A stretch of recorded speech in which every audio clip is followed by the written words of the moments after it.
এই হলো আমার গ্যান্ডারি গাছ। এখানে আর একটাকে নিয়েছি, একটাকে লাগিয়েছি ওই যে দাদা, এখন আবার এটাকে লাগাবো। তো আসুন, কি বলুন, লাগানো যায়? হ্যাঁ,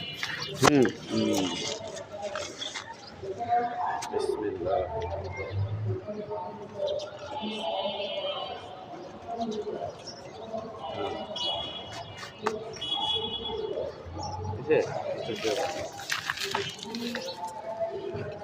ছাড়লাম।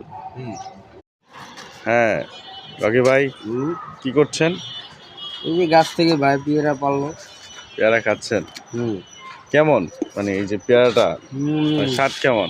মাশাআল্লাহ, অনেক মিষ্টি ভাই। তাই না? বাজারের পেয়ারার থেকে কি আলাদা? অবশ্যই আলাদা না? ঠিক আছে।